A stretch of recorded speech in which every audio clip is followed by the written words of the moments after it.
this quote unquote new normal that we're trying to negotiate right now?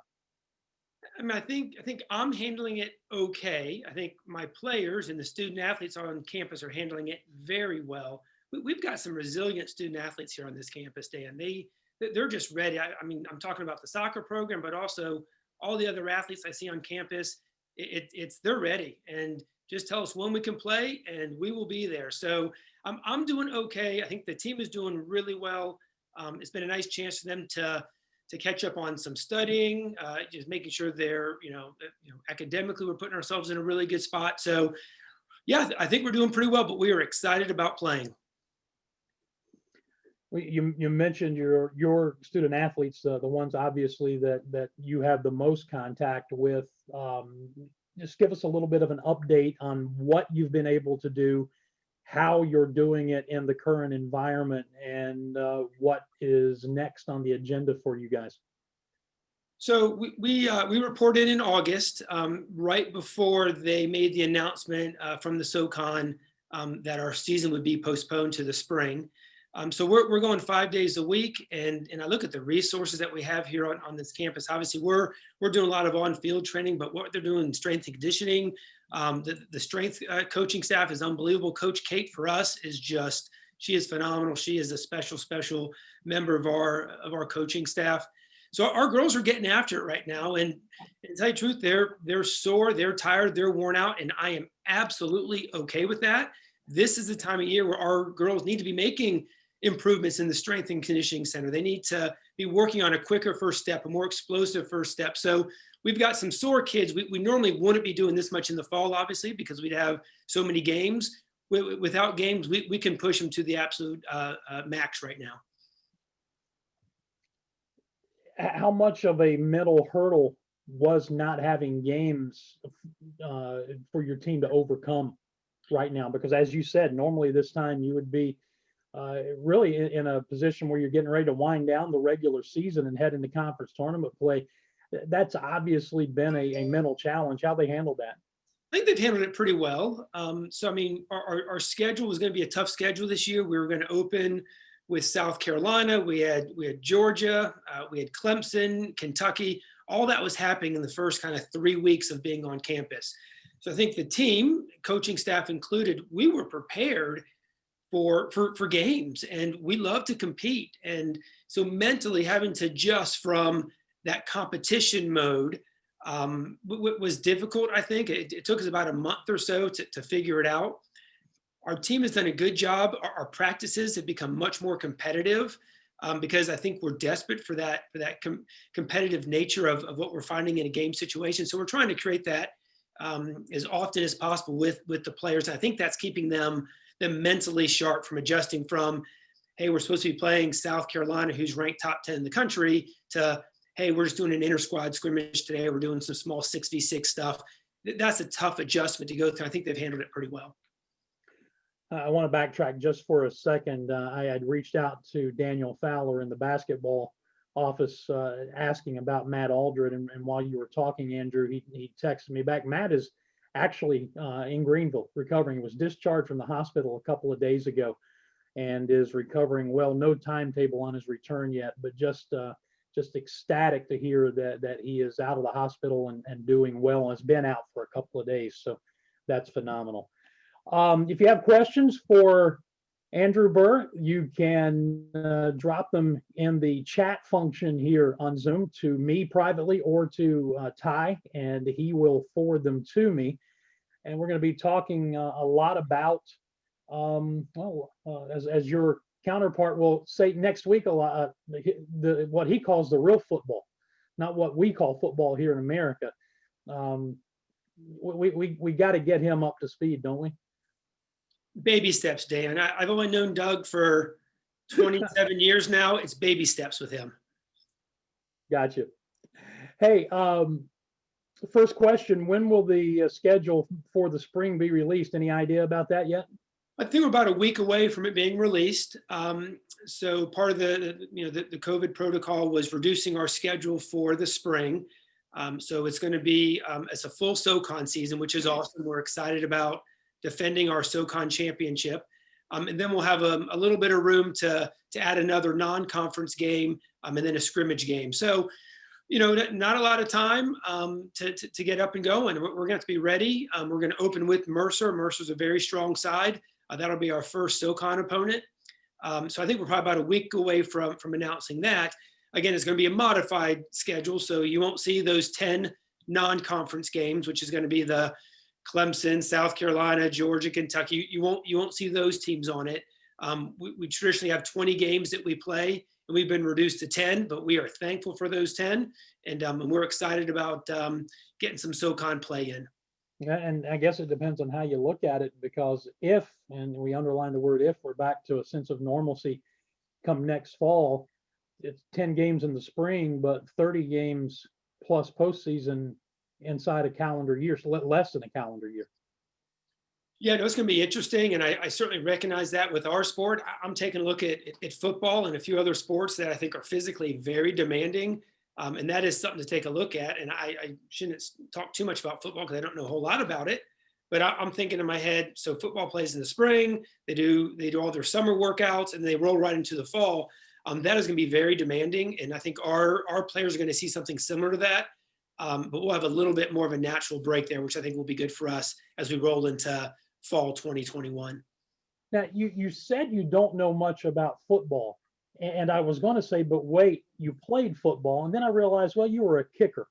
And so kickers don't necessarily have to know a lot about, just go out and kick when they tell you to kick. There's a photo of Andrew Burr in action in the fall of 1991. Andrew led the Socon in scoring as a soccer player in 1990 and as a place kicker in football in 1991. He's the only player in Southern Conference history to do that.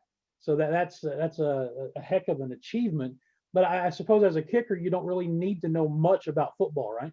I know nothing about football. That is a funny picture there. So that was down at Georgia Tech. We played Georgia Tech in 91. I think we lost 19-17. A guy named Scott Sisson hit the game-winning field goal against us. I was 30 minutes late to warm up because I couldn't get my jersey on. I didn't know how I was supposed to put it on. Our equipment manager was Spear back in the day. Spear took good care of me. But yeah, that football experience was awesome. I absolutely loved it. But keep in mind, I knew nothing about football. I went to a small high school in Atlanta, didn't have a football team. Went to a couple of Furman games when I was on campus, but so as a soccer player, we were playing in the fall a lot, so I wasn't in town to see many football games. A friend of mine that was on our hall, Frankie DeBusk, who was in the Furman Hall of Fame as a quarterback, he would give me updates on kind of how the team did and all that. So my first real experience with anything football related was trying to put that jersey on and then trying to play for the Furman Paladins. Well, and after you figured that out, obviously you went on to have a heck of a season in 1991 to lead the Socon in scoring. Speaking of interesting photos, Ty, let's pull the other one up. Now this one is I think pretty well known, but this is Andrew during his playing days as a soccer player here at Furman. And we bring that up obviously for two reasons. One, to poke fun at you, because that's what we do. It's what you do to people you love. You poke fun at them. But secondly, it's the lead-in to this week's poll. This week's poll question: which look does Andrew Burr rock the best? The flowing locks of yesteryear, or what I like to call the aerodynamic look of today? And the poll, as always, is sponsored by our friends at Christopher Trucks. We'll get to the results of that poll a little later on. We also have a trivia question coming up. Are you going to vote in your own poll, Andrew? It's already been done. I am very quick, Dan. It has already been done. My wife, who I think might be on this Zoom, she was at that game. She was on the hill watching all the soccer games. I will guarantee you 100% she picks the flowing locks. I kind of duped her a little bit. We were dating at Furman. I had this kind of mullet, this blonde-headed mullet thing going. I think she also likes that I was wearing the short shorts in that photo as well. So I think she will vote for the younger version of Andrew Burr. And I'm assuming you voted for the older version because that's the only one you've got right now, right? Yes, I voted for that. I need to stay aerodynamic. I got to stay sharp. Gotcha. We'll get the results of that poll coming up in a little bit, and we'll also have a trivia question coming up as well. Some other questions that have been submitted here. The first one was from Don, and you pointed out that you played soccer and football at Furman. What's your opinion on college athletes playing multiple sports today? Do you think it's a good idea?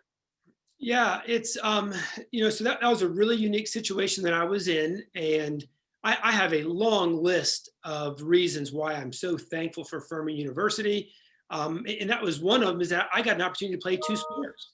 I think at a bigger school, I think that would have been more difficult. So I'm so thankful for that. What I'm seeing as a college coach is players picking their sport much earlier in their career. And I say career, I'm talking 8 years old, 10 years old, 12 years old. And it is producing some really good specialized athletes, but it's not producing well-rounded athletes. So my personal opinion is that playing as many sports as possible is an absolute plus. I think I see now, and Doug and I talk about it a good bit. We share this beautiful building here. We talk soccer a lot or football a lot. Unfortunately, we get kids that are just burned out. They've been pushing for so hard for so long that that mentally and physically they're just unable to do it anymore. So I would certainly encourage, and I encourage players that we recruit at a young age. If you play multiple sports, I have no problem with that at all. I certainly encourage it.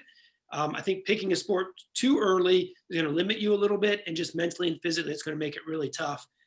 But I'm trying to introduce my kids to people like Deion Sanders and Bo Jackson, and that's just kind of a thing of the past. It's just unheard of. I was telling my son Casey about, and Dan, you'll remember this, back in the old Falcons and the Braves days when they would get the helicopter and they'd take Deion from Fulton County Stadium to the Georgia Dome to play football. That just doesn't happen anymore. Well, and then this is me adding a part B to that question, or maybe an editorial comment on my part, and then you can run with it if you want to. But I think one of the issues that college coaches face when they're recruiting sometimes is they come across kids who are maybe a little burned out, as you referenced, because they're being pressured by their high school coaches or their summer coaches or whatever to only play one sport and to try to play that sport year round. I don't like it. I think the more sports you play, the better you're going to be. And it sounds like you agree with that. Yep, I do, 100%. All right, let's move on. Let's get to some other questions. I want to say hello to Jake Jones, or to Jeff Jones, who said that Jake says hello to me. But Jeff wants to know that during your hair-filled playing days, his words, not mine, besides Jeff, who was your favorite teammate? Favorite teammate. Yeah, Jeff never passed me the ball, so Jeff wasn't close to being the top of that list. Jeff, it's good to see Jeff Jones on this call. That's awesome. So Jeff and I played together in the late 80s. Jeff had a son, Jake, that played baseball here for Ron Smith. What a great family. Jeff was a great player. I will tell you the favorite player that I played with was Ed Stein, our goalkeeper. We had a little system: never play out of the back, never find your outside backs. Ed, as soon as you make a save, pop up and drop kick it as far as you can, and I'm going to try to chase it down. So I tried to help Ed get some assist during his 4 years as a goalkeeper. I may have gotten him one or two. But Ed and I had a good relationship, partially because we were 60 yards away from me all the time, so we didn't get on each other's nerves too much. Well, I will concur with something you said. The Jones family is top flight, and Jeff, it's good to see you, and tell Jonesy that I said hello and we miss him. How has the game of soccer changed over the past 20 years? So I'm in a unique perspective. I played men's soccer. I now coach women's soccer. I've seen the dynamic between the two sports, and both of them have changed. It has become significantly more athletic. Players are bigger and they're faster and they're stronger. So the game certainly has changed. Whereas I think you would have seen, more of a possession-based style is what we really what we're doing a good bit more of, both on the men's side and the women's side. Getting dynamic front runners, players that are looking to have an impact, players that are physically able to handle the load that we put on them. That's been the biggest change. And some of it's positive, some of it's negative. As a purist of the sport, I mean, I grew up in an era, Dan, when you had the starting 11 and you were given a jersey number based on what position you were playing, and you didn't come off the field. So you had to know when to slow a game down. You had to know when to speed a game up. And right now, the game is being played at 100 miles an hour all the time. You know, we have unlimited substitutions in college soccer. So you come up against a Power 5 team that has a really deep bench. They can just roll players on, 5, 6 at a time and not have any type of drop off. So it's made the game slightly more hectic, but it also makes it a little bit more maybe fast paced, maybe some more scoring. So there's pros and cons to both of it. But I think the game has changed some. All right, next question is, as an aspiring future women's soccer player, Furman, what would you recommend that a 13-year-old be doing currently? So I think the most important thing to do is for you to have true success, you're going to have passion for your sport, whatever sport that is. So this may sound a little harsh, but if I'm 13, I might want to distance myself on the field from my parents a little bit, because parents sometimes want something completely different than what a 13-year-old wants. So I would certainly encourage you to play soccer because you love to play soccer, because you love being with your friends. You enjoy that competitive nature. You want to try to overachieve on the field and in the classroom. You get satisfaction out of hard work. That's why you should be playing soccer. Those are some of the characteristics we look for when we're recruiting players. Players that actually love the game, not players that have a mom and dad that are more of an agent that are telling us that their kids are great. We really want to get to know the player.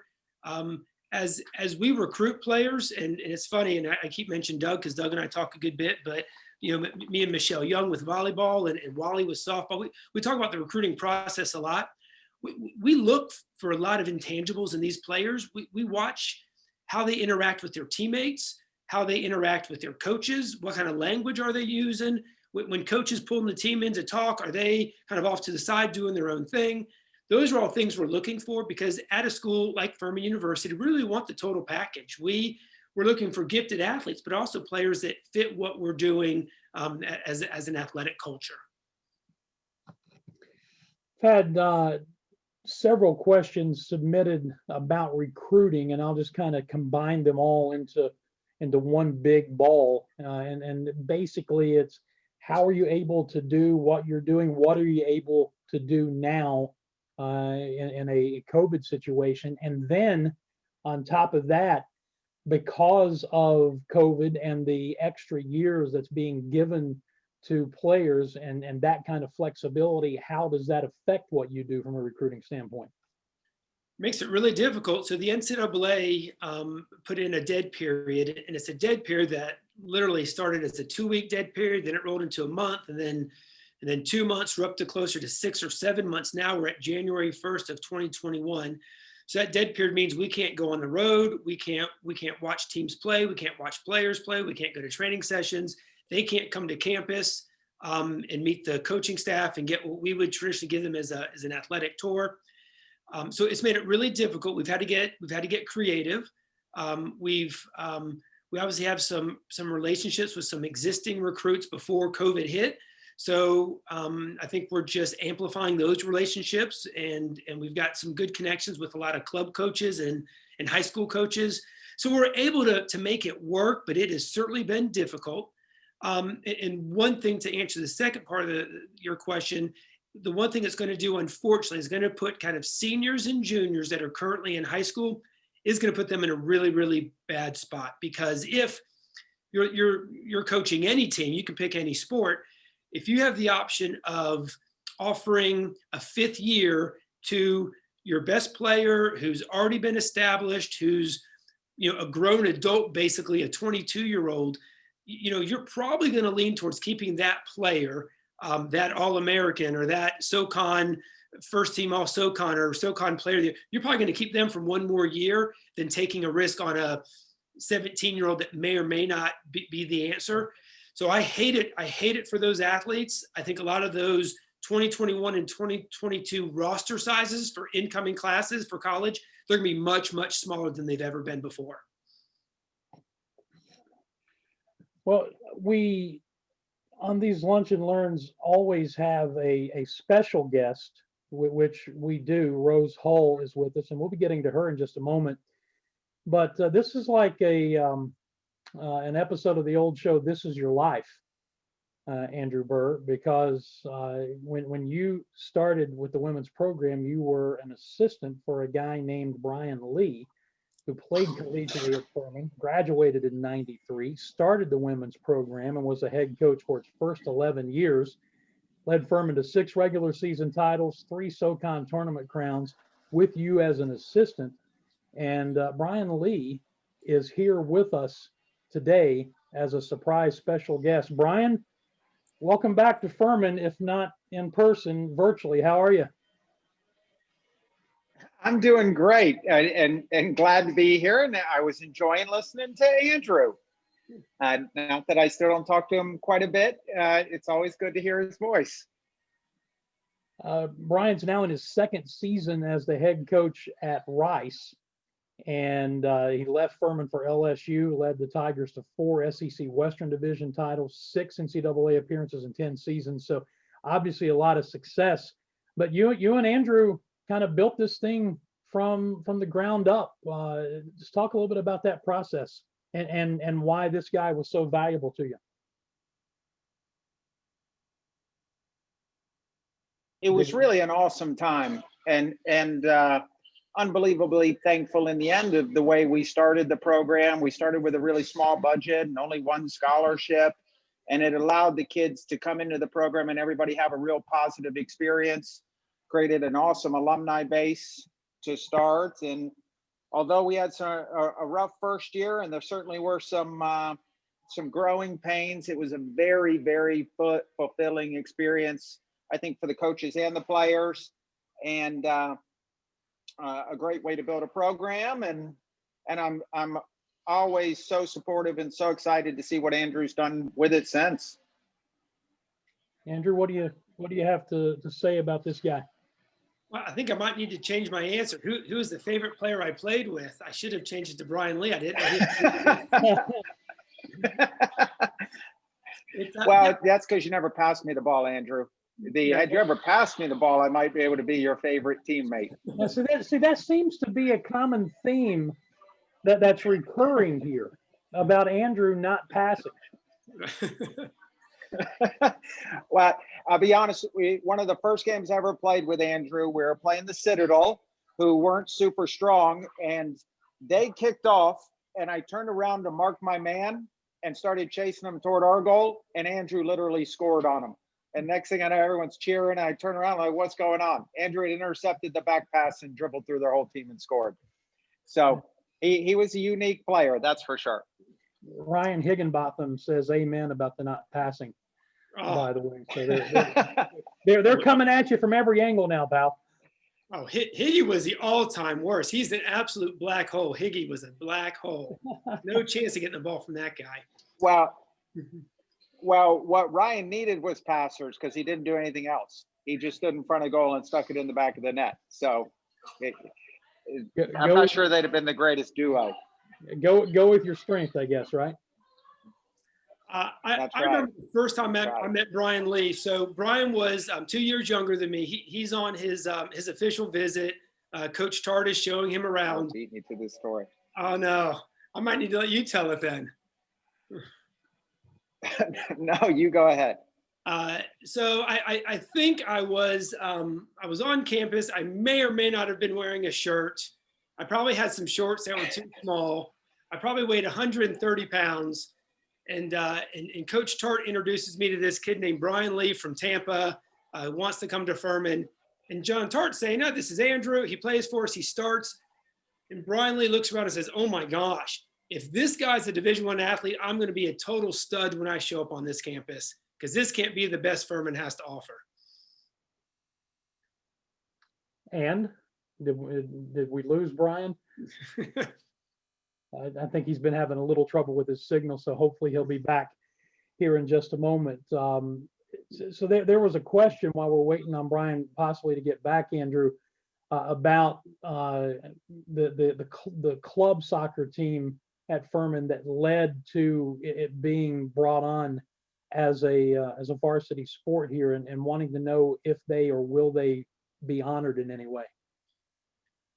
Yeah, and Brian will probably be able to answer a little bit more about that in terms of how that started. So Brian was the original first coach with that club team, and that was back when I was actually a student as well. So I knew quite a few of the players that were starting the club program, and man, there was a lot of pride that goes in with that. So we certainly try to reach out and extend invitations for them to come back and see games. They are certainly part of our group. They're part of our family. As we all kind of go on our separate ways, we all get a little bit disconnected, but we certainly can't ignore the fact that there's a group of young women that basically took it upon themselves to say, soccer is a sport we have a passion about, and we want to make sure that Furman has that opportunity to play soccer. And that certainly led to us starting the program in 1994, 95 period, was those young women that got it started as a club sport. Brian, did you make it back? I did. Sorry about that. And that was a really unique time when Furman added women's soccer. Schools across the country were adding, and just filling out the roster was going to be hard enough in those first couple years.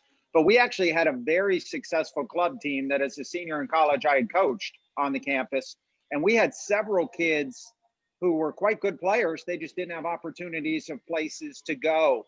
I can remember Amy Myers, who had turned down offers at that time to the biggest programs in the South, Central Florida and Berry College, to come to Furman for the Furman experience. Her older brothers had been cross-country runners, I want to say, at the school. But we had a lot of great kids, hard workers who behind the scenes had done a lot for the program to get started. So it was great for them to get the intercollegiate college experience as well. And I, for one, would love to see them all get back to campus. What a great idea. Hopefully we'll be able to make that happen. We continue to visit with Andrew Burr, who is the focus of our Lunch and Learn today, the women's soccer coach, Brian Lee, who started the program, making a surprise guest appearance here. And Brian, before we let you go, obviously you helped set a standard. Andrew has continued that standard. You got to just be really excited about the direction this program is going. But tell us a little bit about what you're doing at Rice now. Well, I left Furman to go to LSU for maybe, I don't know how long we were there, maybe 14 years, and then came over to Rice last year. We're just headed into our second season, and really what I missed while at LSU was the Furman experience that I think is very similar here at Rice. Our day-to-day kids, they're true student athletes, wonderful people, headed great places in their lives, like a lot of the Furman kids who come through Andrew's program now. So it's kind of taken me back to my roots a little bit, and it's super fulfilling day to day. You know, Rice is a place much like Furman when we were getting started. You know, I think we've got great expectations. I think you can attract, in the same way Andrew does, some of the very best athletes in the country to come have this experience. You know, women's soccer, the demographic of our players, they'd rather, more often than not, a top-level recruit rather go to Rice or Furman than they would LSU or Ole Miss or Mississippi State, Alabama. It's just a different dynamic in our recruiting demographic. So I'm loving the day-to-day. Every day it reminds me quite a bit of my Furman experience, and can't wait to see what we can do.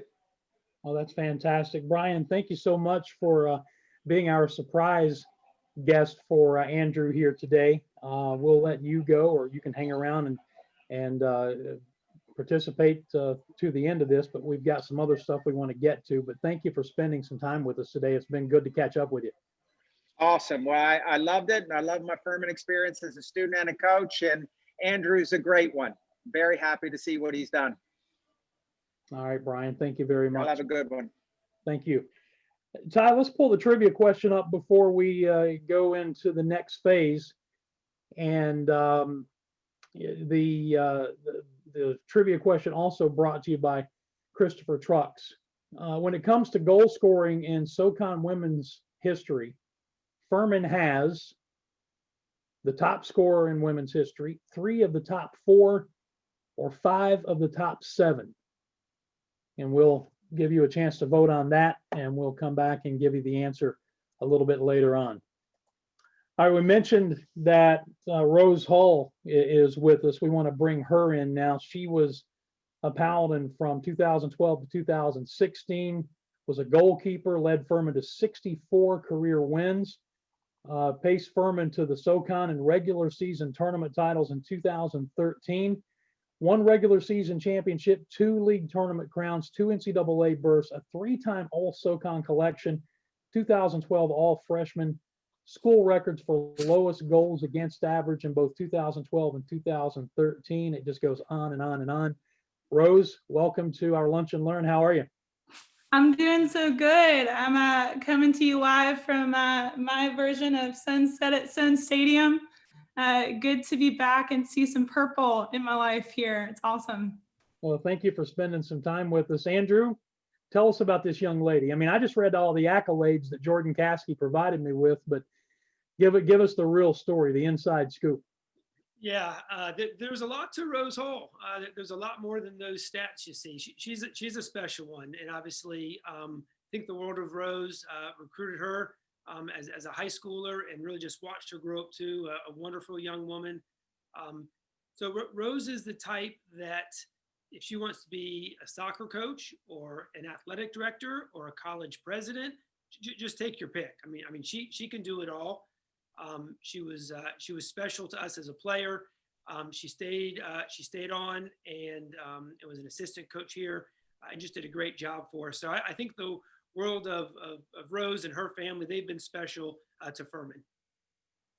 Rose, catch us up on what you're doing right now. Yeah, well, first off, thank you, Coach Burr. Always appreciate that. What he wouldn't tell you is Coach Burr and my dad, I think, have become closer friends than anybody else. My family fell in love with Furman, moved from Nashville to Greenville once I signed my NLI. Very tricky on their end.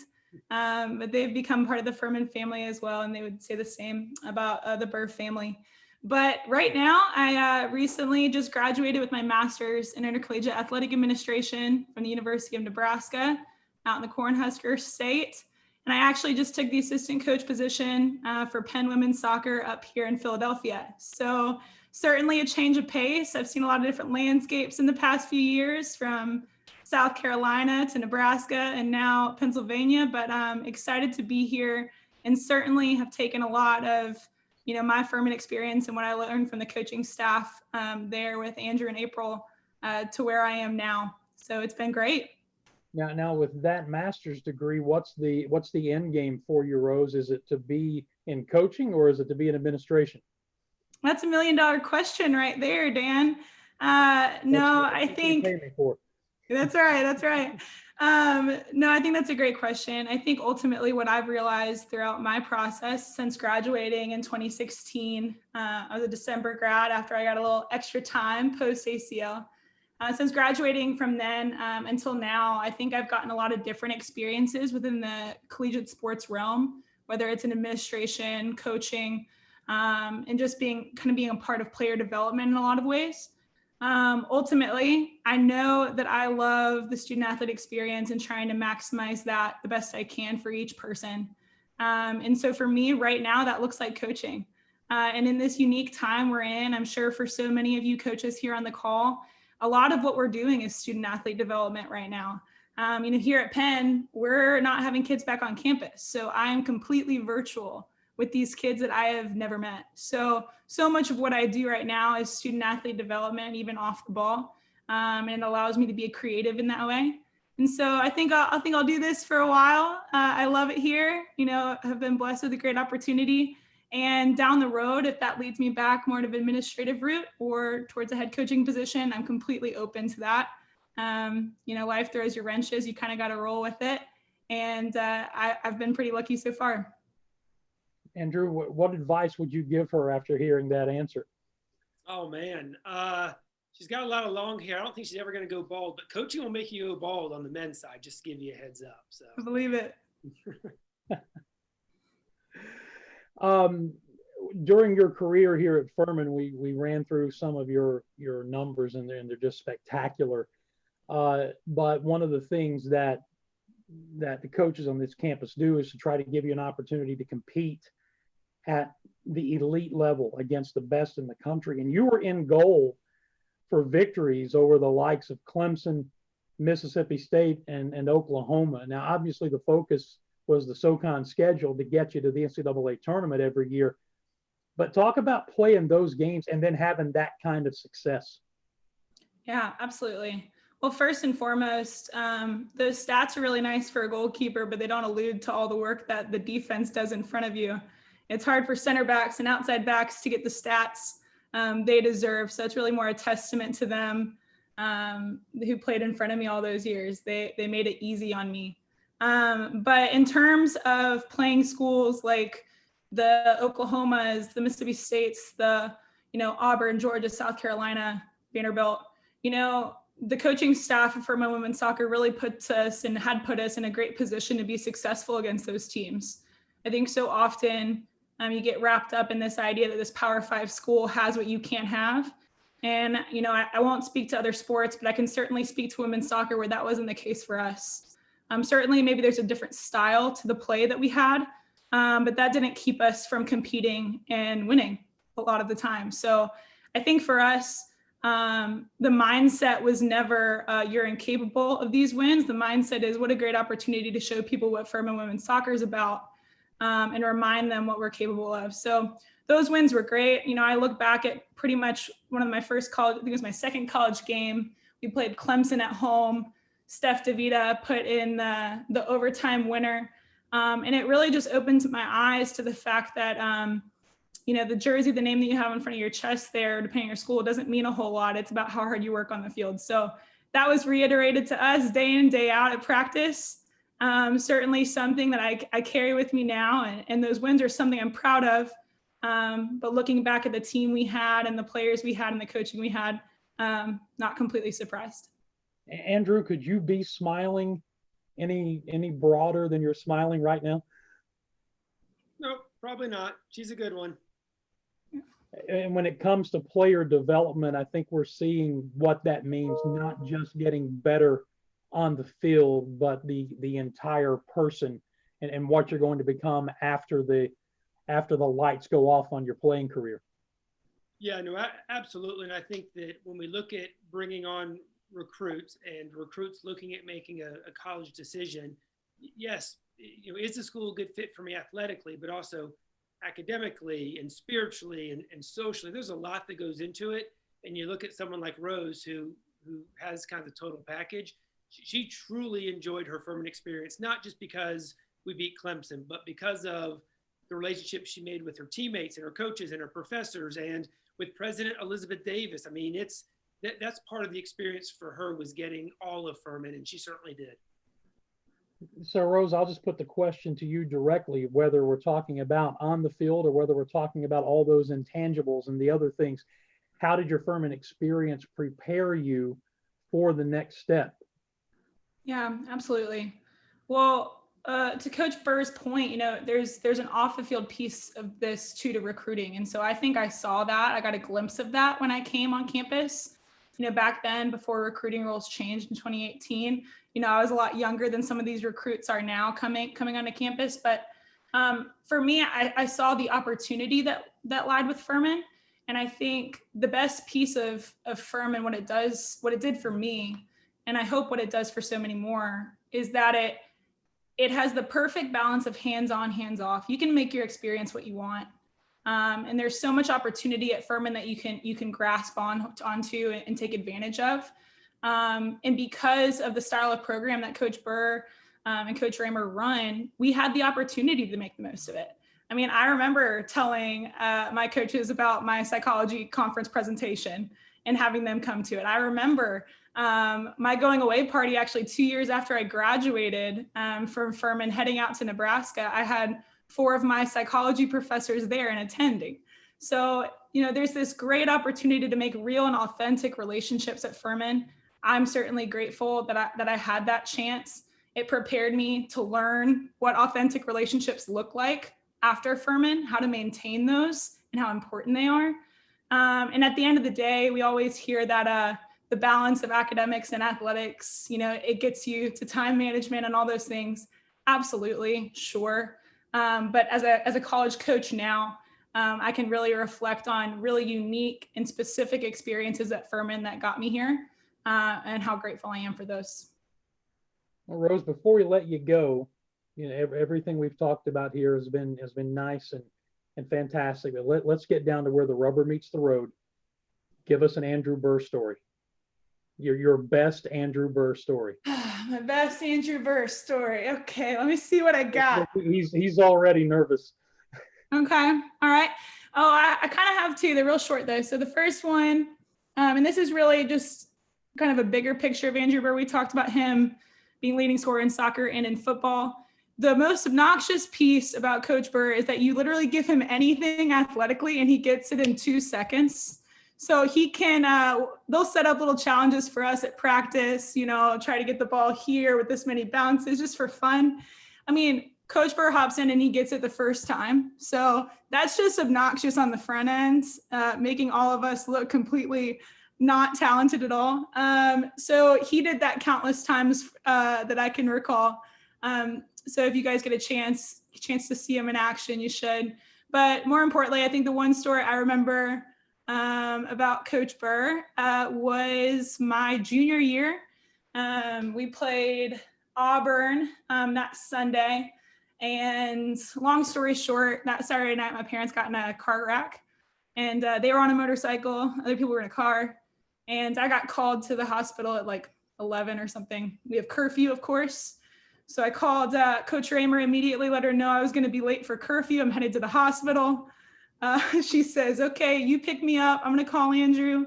I pick Coach Raymer up. She takes me to the hospital. Andrew, trying to help any way he can. They go and let out my parents' dog because my parents were concerned about the dog.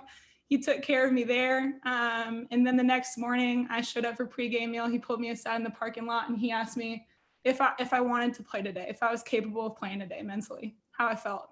And I won't forget standing in the Atlanta Bread parking lot, having that conversation and being like, well, yeah, I want to play, like, come on. But he trusted me in that moment. And he taught me a lot about communication with your coaches and your players, and certainly something I'll lean on moving forward. Well, that's a great story. And there's a picture of Rose Hull in action. Oh, yikes. Yep. Yeah, so you got some good lift. That's quite a bit of air under you there. Yeah, I'm a tall tree. I'm 6 feet tall. Tall trees fall hard, and what you don't see is the end of that picture. I'm sure I wasn't looking as graceful a few snaps later. Hey, listen, nobody cares about the end. What we saw was the proof there, right? You just hold on to that photo and don't let anybody talk about what it was like, 1.2 seconds later when you hit the ground. That's right. I appreciate it, Dan. Yep. Rose, thank you for spending some time with us here on our Lunch and Learn today. Thank you so much. Go Dens. So Andrew, I think we've learned two things here about you today. You don't pass and you can be obnoxious. Is that what I'm hearing? Yes, those are my two best qualities, Dan. It's got to make you feel good, all joking aside, to hear one of your former players come back and talk about how the Furman experience not only grew them as a player, but the entire person, like we talked about a moment ago. It really does. And as Rose is talking, it warms my heart. I'm also scrolling. I'm looking at some other names. I'm seeing Melissa Turner. I'm seeing some players that have played here kind of, 10, 15, 20 years ago. And there's a common theme. We're able to graduate some really impressive people. And I'm not saying women's soccer. I mean, across the board with Furman athletics, it's some impressive people that are proud of their Furman experience. Ty, let's go ahead and pull up the poll question and let's see which version of Andrew Burr won. Brought to you by Christopher Trucks. Look at this. A dead heat. Which look does Andrew Burr rock the best? The flowing locks of yesteryear or the aerodynamic look of today? 50%. Each one got 49 votes. Now we've got more people on here. So I'll tell you what, I'm going to open this back up for voting for about the next 5 minutes. for those who did not vote. And I'm one of those. Should I cast my vote for that? We'll see. We'll see what happens. Let's get back to some questions for head coach Andrew Burr. What are your thoughts on some of the Socon women's soccer teams actually playing a fall schedule? Do you think that'll give them a slight advantage going into the spring? Yeah, I certainly don't think it's going to hurt. The Southern Conference kind of made the decision to postpone to the spring, but each individual institution can make the decision on if they have fall games or not. So yeah, I think that's going to help. I think for the most part, most programs are kind of leaning on some freshmen. And for us to truly know what our freshmen can do, we need to actually play games. So if we could have had a couple games, that would have been nice. But, we're going to trust our kids. I think we're going to trust our recruiting. We've got a great freshman class. All of them are going to get to play. All of them are going to have an impact. It is a really, really strong group of 7. Two of those players we have Maya Poplin, who is the Gatorade Player of the Year for the state of South Carolina. We have Neva Gaither, a freshman, who's the 3-time Gatorade Player of the Year for Georgia. So I'm excited about this class, this freshman class. Seeing them play in a game would be really helpful. So I think there will be an advantage for some of those Socon teams, but more Socon teams than not elected not to play any games in the fall. So I think we're all going to be about in the same boat. And I'm going to read this next question exactly as it was presented to me, okay? So I just want to make clear these are somebody else's words and not mine. Coach, you are a world-class athlete in soccer, football, basketball, and softball. If you could have played professionally, which sport would you have played? Oh, man, that's a tough one. And you're supposed to know who sent that just by the way it was worded. I've got a hunch I know who it is. I've got a hunch. So I've been trying to play. Actually, I went with the former alumni director, Tom Triplett. He and I went and played tennis last night. I think tennis might be my new favorite sport. I was never good enough to really play tennis, but I enjoy tennis. To be a professional athlete in one of those sports, I would say kicking has got to be the easiest job in the world. Nobody really knows who you are. You jog out, you kick a ball between the uprights. The ball's still the whole time. The ball's not moving around. Somebody's holding it still for you. You kick a football, you get off. So that wouldn't be a horrible way to make a living. Of course, they know who you are if you miss. This is true. This is and the first time, did we have, you remember the movie, The Replacements? Did they have to tell you over the crossbar in football and not under? Yeah, I was a little confused at first. I'm not going to lie to you. Let's see. Next question. Is it better to be seen at a showcase or come to an ID camp? They're both very valuable. So a showcase is going to promote more of the tournament environment, game, results. The problem with the showcase environment is that, as coaches, we might have, 100 recruits in 20 fields, and we're going from field to field. So we might see you for 15 minutes. You might not be in the game. You might not touch the ball. That can be difficult, but we do need to see in game situations. There are a lot of ID camps in multiple sports all over the country. And the ID camp is really helpful because it then gives you a real snapshot of what the school's all about. What's the dining hall like? What's the coaches? What is their style? Would I fit in? So you can learn a lot from an ID camp. You can learn a lot about a school. What is a normal day in the life for a women's soccer player at Furman? It looks a lot like a regular student in that it's going to class, it's meeting with professors, it's meeting your friends for lunch in the dining hall. A lot of it is very, very similar. There is this extra component, which is 20 hours a week of being a soccer player, which is very, very demanding. So that's going to then add strength and conditioning and sports medicine and getting treatment and all that. So it's a busy day. Our players have a full-time job, and it's soccer. But one thing we really try to do is we want our student athletes to feel like they're part of the Furman community. So we don't have a separate dorm just for the athletes. We don't have a separate dining facility just for the jocks. You're part of the Furman community, which is wonderful. That's why you come to Furman, or you go to schools, to get a new experience and meet different people from all over the country, all over the world with different backgrounds, not just soccer players. So a typical day is busy, and it is plenty of soccer, but it's going to be a lot of typical student activity, which is studying. We encourage our kids to be in FCA. We encourage all of our players to do foreign study. I mean, these are all things that we want our players to be active with. All right, let's try to get through some more of these very quickly here. Just a comment from Jeff Harrelson, you don't pass in church basketball either. So our theme continues.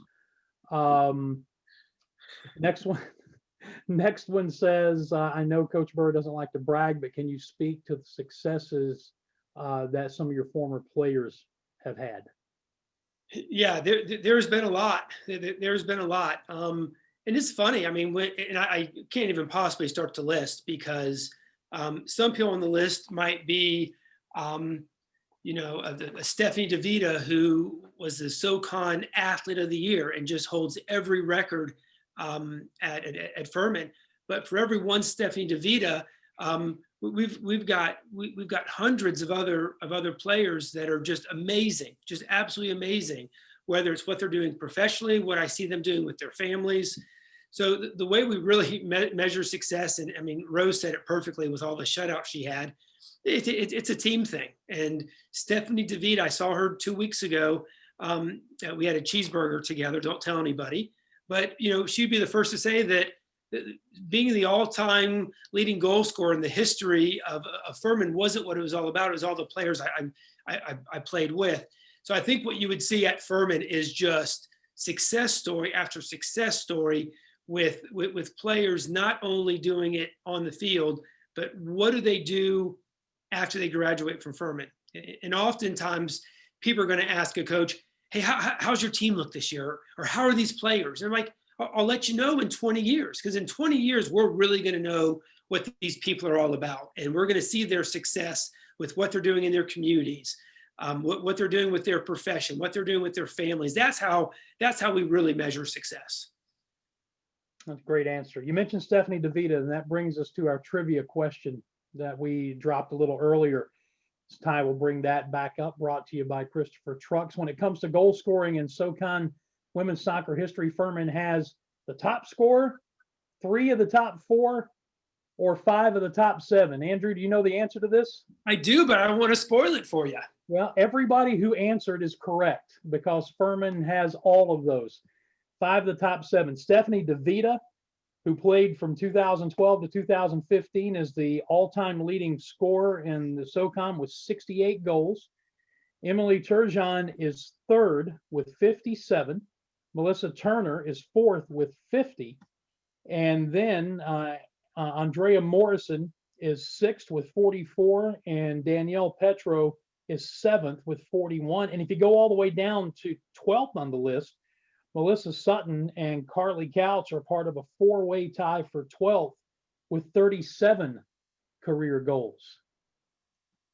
Pretty good stuff right there. You teach an offensive brand of the game, don't you? Yeah, what a surprise. And as you're saying those names, and I'm looking out at the field, I would love to have a starting lineup with those players. Man, oh man. Would there be enough balls to go around? Yeah, that's a good question. We might need to put Rose in goal. Not a lot of defenders in that group. We might win games like 15-14, but man, that would be a dangerous group to have on the field together.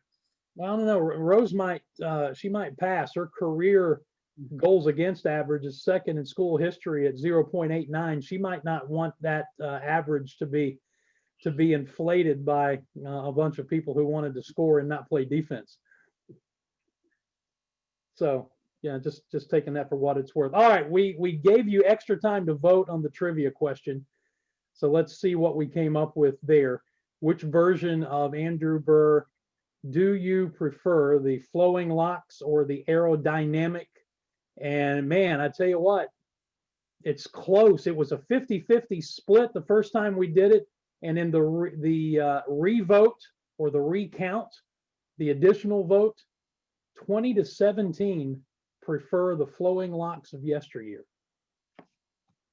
So maybe your wife voted 3 times. Quite possible. Yeah. Again, our poll is brought to you by Christopher Trucks, as well as a trivia question. Our Lunch and Learn is presented by Sharon View Federal Credit Union. We appreciate them for sponsoring us during the month of October. All right, real quick, let's see. Favorite professional or international team to watch play? Well, that's a great question. Several teams, but most recently, Atlanta United out of the MLS. We took the team there last preseason to go to the Benz and watch the game there. What an unbelievable stadium! What a great atmosphere! So I love what I see happening with MLS in particular. When I graduated from Furman, there was no MLS. MLS started in the kind of early mid 90s. And it's just so wonderful for me to see what professional soccer has done here in the U.S. So if I can support a U.S. team in Atlanta United, certainly is a great program to support.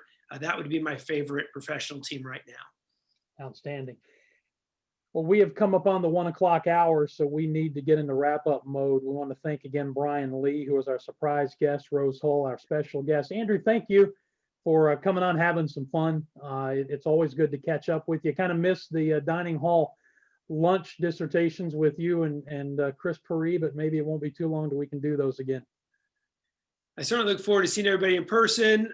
Look forward to releasing our schedule, getting some people back into Stone Stadium and watch some games. But I certainly appreciate you spending time with us.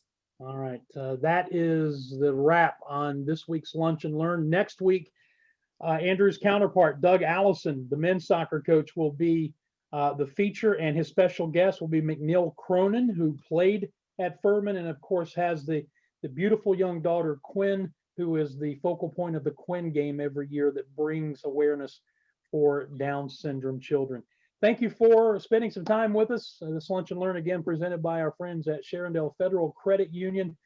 And we will see you again next week. For Andrew and everybody here at Furman, I'm Dan Scott saying God bless you. So long, everybody.